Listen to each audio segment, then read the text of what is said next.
Hello बच्चों, आज कुछ क्वेश्चन हम क्लॉक की प्रैक्टिस करते हैं। ओके, जैसे क्लॉक में जो फर्स्ट क्वेश्चन है कि एक क्लॉक है 8 o'clock से लेके सेम डे 2 o'clock तक हमने ऑब्जर्व किया।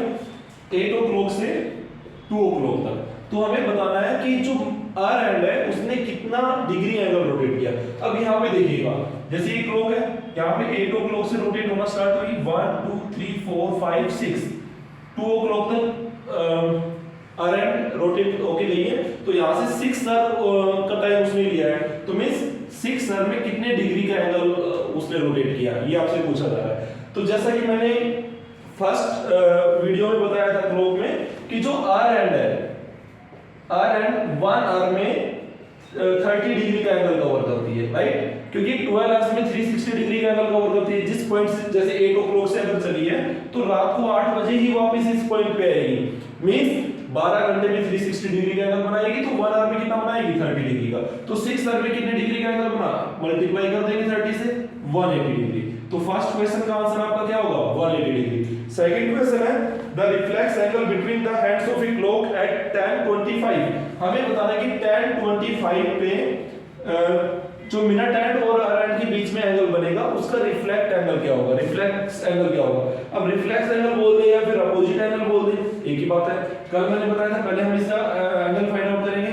60 * r - 11 * मिनट डिवाइड बाय 2, ये एंगल का फार्मूला है। क्लॉक की फर्स्ट वीडियो में मैंने नोट कराया है। अब यहाँ पे x की वैल्यू 10, m की वैल्यू 25 पुट कर दो। यहाँ पे 60 * 10 - 11 * 25 डिवाइड बाय 2। 60 * 10 600 - 11 * 25 275 divide by 2। अब 600 - 275 325 डिवाइड बाय 2। 325 को जब हम 2 से डिवाइड करेंगे तो हमारे पास आएगा 162.5 डिग्री।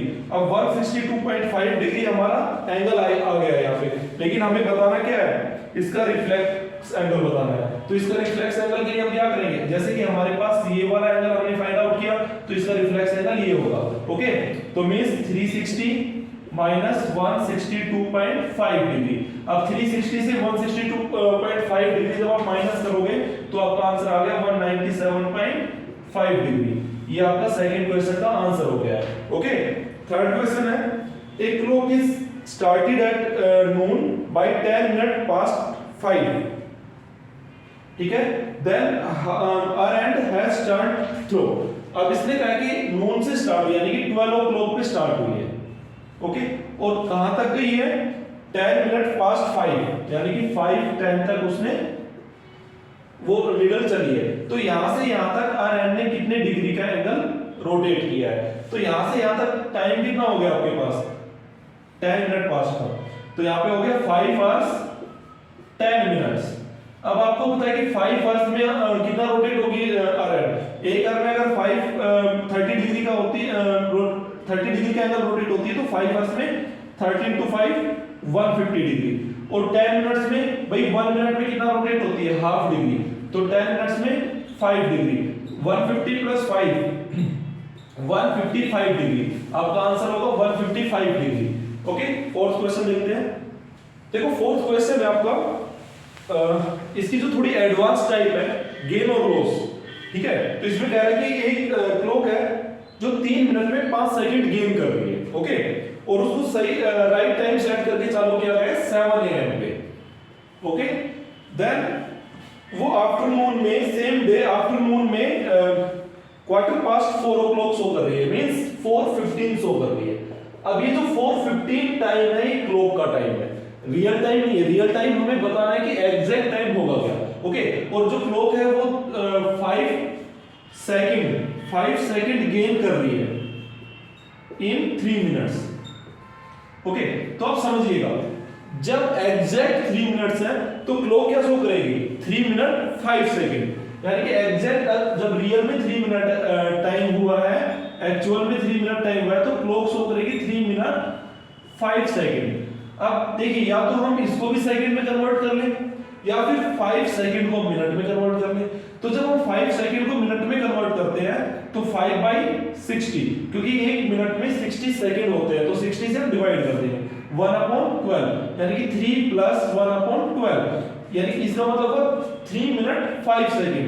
इसको हम एलसीएम लेके ऐड कर देंगे 36 + 1 37/12, यानी कि जब क्लॉक शो करेगी 37/12 मिनट्स तो रियल टाइम एक्चुअल टाइम क्या है 3 मिनट्स, और जब क्लॉक शो करेगी 1 मिनट तो एक्चुअल टाइम क्या होगा 3 ये वाली जो वैल्यू है ये डिवाइड में चली जाएगी 37 और 12 ऊपर चला जाएगा मल्टीप्लाई में। अब देखिएगा क्लॉक के अकॉर्डिंग टाइम कितना हुआ है यहाँ पे 7 AM से 4:15 PM तक, तो 7 के बाद 8 9 10 11 12 1 2 3 4 तक 9 आवर्स हो गए और 15 मिनट, यानी कि 9 आवर्स 15 मिनट। तो जब क्लॉक के पास 9 आवर्स 15 मिनट्स है, अब यहाँ पे आर की वैल्यू को भी हम मिनट में कन्वर्ट कर ले क्योंकि यहाँ पे सभी कुछ हमारे पास क्या है मिनट्स में है। तो 9 आवर्स 15 मिनट का मतलब 9 आवर्स का मतलब 9 × 60 54 मिनट्स प्लस 15 मिनट, ओके, तो 5:55 मिनट्स।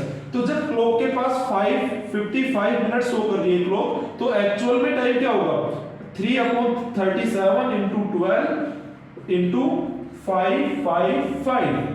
तो आप यहाँ पे हम देखिएगा कट करते हैं 37 से, जब हम इसको कट करेंगे 37 1 37, अब उसके बाद ये कितने पे जाएगा 5 पे, तो 15 पे कट हो गया 12 × 3 36 × 15। अब 36 को 15 से मल्टीप्लाई करो तो ये आएगा आपका 540। अब यहाँ पे आ गया आपके पास, क्योंकि सभी यूनिट क्या थी मेजरमेंट यूनिट क्या थी यहाँ पे मिनट, तो 540 मिनट। तो यहाँ पे देखिएगा समझिएगा जब क्लॉक शो कर रही है 5:55 मिनट्स तो एक्चुअल टाइम वहां पे क्या है 540 मिनट। अब 540 को आप आवर्स में कन्वर्ट कीजिएगा, जब 540 को आवर्स में आप कन्वर्ट करोगे तो डिवाइड बाय 60 यानी कि 9 आवर्स। तो जब क्लॉक शो कर रही थी 9 आवर्स 15 मिनट तो एक्चुअल टाइम क्या था 9 आवर्स, मींस आपके पास जो एक्चुअल टाइम शो होगा वो 4 o'clock होगा, ओके। देखिए जो नेक्स्ट क्वेश्चन है बेटा, नेक्स्ट क्वेश्चन भी इसी टाइप का है कि how much does a watch loss per day if it's hands coincide every 64 minutes. देखिएगा 64 मिनट्स में कोइंसाइड हो गई। अब जैसा कि हमने जब पढ़ा था कि हर घंटे में एक बार 0 डिग्री का एंगल बनता है, 12 o'clock पे बनता है, 12 o'clock के बाद 5/11 पे बनता है। तो ये जो डिफरेंस है ये डिफरेंस हर इंटरवल में सेम रहता है, यानी कि जब यूनिफॉर्म स्पीड से क्लॉक चलेगी तो 65 5/11 मिनट्स में कोइंसाइड होगी, मींस जो मिनट एड है वो आर एड को क्रॉस करेगी या ओवरटेक करेगी, राइट। तो इससे कम अगर टाइम लेगी, इससे कम अगर टाइम लेगी तो देखिए अगर इस यूनिफॉर्म टाइम से कम टाइम ले रही है तो मींस लॉस क्रॉस करने में इससे कम टाइम ले रही है तो मींस लॉस कर रही है या फास्ट चल रही है, गेन कर रही है या लॉस कर रही है, मींस गेन कर रही है, ओके। और इससे ज्यादा टाइम ले रही है तो लॉस कर रही है। तो यहाँ पे जो क्वेश्चन पूछा जा रहा है कि कितने मिनट लॉस करेगी, लॉस नहीं करेगी, यहाँ पे गेन करेगी, ओके। तो कितना गेन कर रही है 65 5/11 माइनस 64 यानी कि 155/11 मिनट गेन कर रही है 64 मिनट्स में। तो यहां से जब हम इसको मिक्स फ्रैक्शन से सिंपल फ्रैक्शन में लिखेंगे तो 16/11, तो 16/11 मिनट्स गेन कर रही है 64 मिनट्स में, यानी कि 64 मिनट्स में कितना गेन करेगी देखो 64 मिनट में गेन करेगी 16/11 मिनट्स। 1 मिनट में कितना गेन करेगी 16/11 डिवाइड में क्या आएगा 64, ओके। अब ये बात कर रहा है कि 1 डे में कितना डिफरेंस आएगा, तो 24 × 60 कर देंगे, क्यों, क्योंकि 24 ये अर्थ की वैल्यू और हमें क्या निकालना है मिनट्स में निकालना है, डिवाइड बाय 11 64 × 24 60। तो यहाँ पे कट कीजिएगा 4 4 जा 16 1 जा 16 16 4 जा 64, देन यहाँ पे कट हो जाएगा 4 से 4 6 जा 24। अब यहाँ पे जो वैल्यू आई 6 × 60 डिवाइड बाय 11 360/11। अब 360 अपॉन 11 मिनट्स गेन करेगी। अब इसको आप चाहो तो मिक्स फ्रैक्शन में भी लिख सकते हो, जैसे कि 360 को आप 11 से डिवाइड कर दो, 11 3 जा 33, 11 2 जा 22, 8, यानी 32 8 अपॉन 11 मिनट्स गेन करेगी इन वन डे। ओके, तो गेन या लॉस के क्वेश्चंस आएंगे तो आप ऐसे सोल्व कर सकते हो, कोई प्रॉब्लम नहीं है। ये यूनिफॉर्म स्पीड होती है किसी भी क्लॉक की, ये आपको याद रखना है। यूनिफॉर्म स्पीड याद रखनी 65 5 अपॉन 11। जब इससे ज्यादा टाइम लेगी अगर कोइंसाइड होने में या क्रॉस करने में तो मींस वो स्लो हो रही है, और कम टाइम लेगी तो मींस फास्ट हो रही है। अब एक एग्जांपल से आप समझिएगा, एक एग्जांपल से समझिएगा कि जैसे मान लो आप स्कूल, घर से स्कूल तक आते हो और आपको आने में इतना टाइम लग रहा है, यूनिफॉर्म स्पीड से आते हो। अब किसी दिन इससे जल्दी पहुंच गए आप, मींस 64 मिनट्स में पहुंच गए, तो मींस आप जल्दी कब पहुंचे हो, जब आपने स्पीड गेन की है, जब आप तेज चल के आए हो। ओके, तो मींस जब आप तेज चले हो तो आपने गेन किया है, स्पीड गेन की है। और अगर इससे ज्यादा टाइम आपने लगाया है तो मींस आप स्लो चले हो, कहीं रुके हो, स्लो चले हो। तो मींस अगर इससे ज्यादा टाइम कोई भी क्लॉक ले रही है तो लॉस कर रही है, और इससे कम टाइम ले रही है तो गेन कर रही है। अब चलते हैं नेक्स्ट क्वेश्चन पे। नेक्स्ट क्वेश्चन है कि 7 और 8 o'clock के बीच में हमें बताना है कि किस टाइम पे दोनों नीडल स्ट्रेट लाइन में होगी लेकिन एक साथ नहीं होगी। देखो स्ट्रेट लाइन में दो कंडीशन में होती है नीडल्स, एक तो 180 डिग्री में और एक 0 डिग्री में। 0 डिग्री में भी स्ट्रेट लाइन में दोनों नीडल्स होती है, मिनट एंड और आवर एंड, और 180 डिग्री में भी होती है। लेकिन दोनों में डिफरेंस क्या है कि 0 डिग्री में सेम डायरेक्शन में एक साथ होती है, सेम डायरेक्शन में पॉइंट करती है, लेकिन 180 डिग्री में डिफरेंट डायरेक्शन, अपोजिट डायरेक्शन होती है। ओके, तो इसमें बोला जा रहा है कि स्ट्रेट लाइन में तो हो लेकिन वो एक साथ ना हो, मींस 0 डिग्री नहीं पूछ रहा, 180 डिग्री का पूछना चाह रहा है। तो 7 to 8 o'clock के बीच में आपको बता रहा है कि किस टाइम पे 180 डिग्री का एंगल बनेगा। तो उसके लिए फॉर्मूला मैंने आपको बताया हुआ है 60 divide by 11 into time plus minus 6। अब यहाँ पे प्लस माइनस 6 का मतलब है कि जब जो हम टाइम की वैल्यू पुट कर रहे हैं वो लेस देन 6 है तो हम प्लस 6 करेंगे, ग्रेटर देन 6 है तो माइनस 6 करेंगे। अब यहाँ पे देखिएगा 60 डिवाइड बाय 11, यहाँ पे 7 क्या है, ग्रेटर देन 6 तो माइनस 6, तो 60 अपॉन 11 इनटू 1, यानी 60 अपॉन 11, 60 अपॉन 11 का मतलब 5 अपॉन 11 मिनट्स आ गए। अब ये मिनट्स जो आए कौन से आए हैं, यहाँ पे जो हमने टाइम पुट किया उसके बाद वाले मिनट आते हैं हमारे पास यहाँ पे, तो 7 इतने मिनट पे आपका 180 डिग्री का एंगल होगा। राइट, बिल्कुल सिंपल सा क्वेश्चन था, फॉर्मूला बेस्ड क्वेश्चन था। ओके, नेक्स्ट क्वेश्चन है कि at what time between 5:30 and 6 will the heads of a clock be at right angle, यानी कि 5:30 से 6 o'clock तक राइट एंगल पे कब होगी, मींस 90 डिग्री का एंगल बनेगा। तो उसके लिए फॉर्मूला था 60 divide by 11 into time plus minus 3। अब यहाँ पे एक बार प्लस 3 करके वैल्यू फाइंड आउट करेंगे, माइनस 3 करके, तो जो वैल्यू हमारी 5:30 से 6 o'clock के बीच में लाई करेगी वो हमारा आंसर होगा। तो देखिएगा 60 डिवाइड बाय 11 इनटू 5 प्लस 3, यहाँ पे हमेशा r की वैल्यू ही पुट होती है, तो 60 divide by 11 into 8, 480 upon 11, 480 upon 11 means 4 4 जा 44, 4 3 जा 43, 7 अपॉन 11 मिनट्स कितने बच गए आएंगे, यहाँ पे क्या पुट किया था 5, तो 5 43 7 अपॉन 11 पे हमारा 90 डिग्री का एंगल बनेगा। इसके बाद जो सेकंड वैल्यू हमारी आएगी 5 माइनस 3 करके, वो इस इंटरवल में लाई नहीं करेगी, वो 5:30 से पहले की वैल्यू होगी, निकाल के देख भी सकते हो आप। 60 अपॉन 11 इनटू 5 माइनस 3, तो 60 अपॉन 11 इनटू 2, ये हो गया 120 अपॉन 11, 120 अपॉन 11 का मतलब 10 अपॉन 11 मिनट 5 बजकर। अब ये देखिएगा, अब इसने जो क्वेश्चन पूछा था उसमें पूछा था कि 5:30 से 6 o'clock के बीच में वैल्यू होनी चाहिए, और ये जो वैल्यू है ये 5:30 से पहले की वैल्यू है, इसलिए हमारा आंसर क्या होगा 5:43 7 upon 11 minutes. Okay, next question देखिएगा। नेक्स्ट क्वेश्चन है कि हमें 420 पे एंगल फाइंड आउट करना है मिनट एंड और आवर के बीच में। तो एंगल का फॉर्मूला कई बार पढ़ चुके हैं, 60 into r minus 11 into minute divide by 2, ये एंगल फाइंड आउट करने का फॉर्मूला है।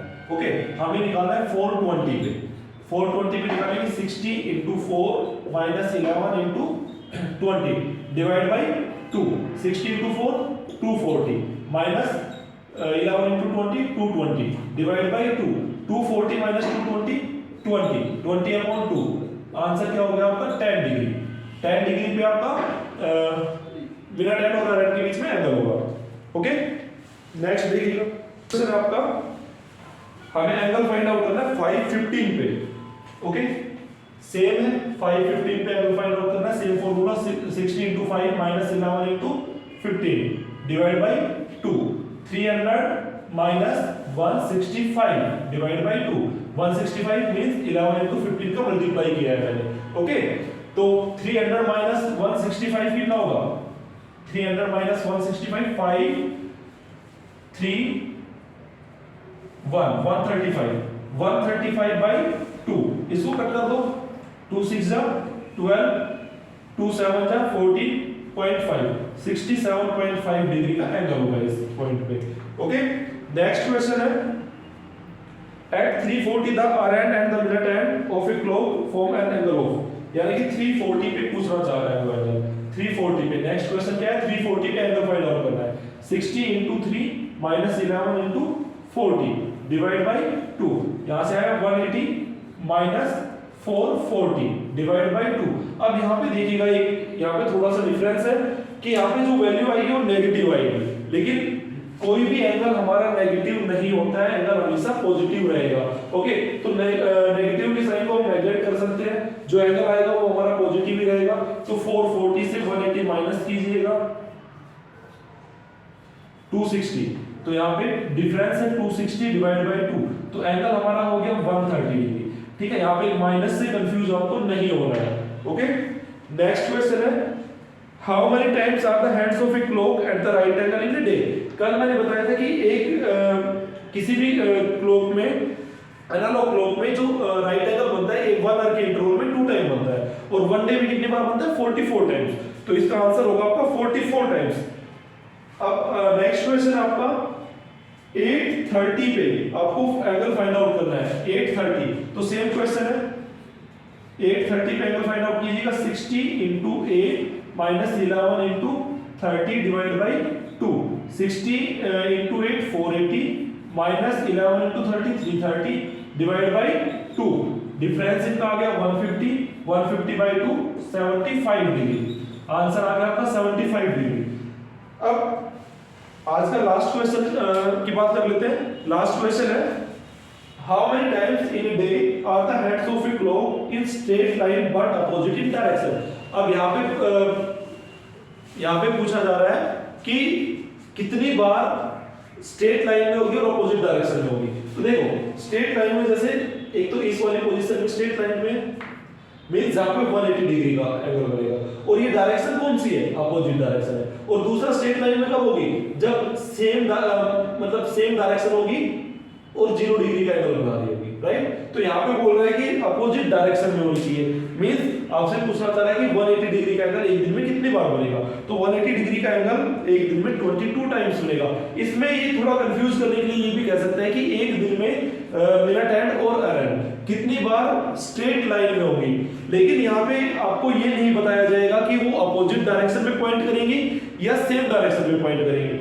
तो लेकिन उसने बोला कि स्ट्रेट कितनी टाइम होगी, तो स्ट्रेट लाइन में कितनी बार होगी, 44 टाइम होगी, क्योंकि 22 टाइम्स तो 0 डिग्री का एंगल बनाएगी वो, और 22 टाइम्स ही वो 180 डिग्री का एंगल बनाएगी, मींस 44 टाइम ऐसा होगा कि वो स्ट्रेट लाइन में होगी। ओके, तो आज के लिए इतना ही काफी है। Thank you.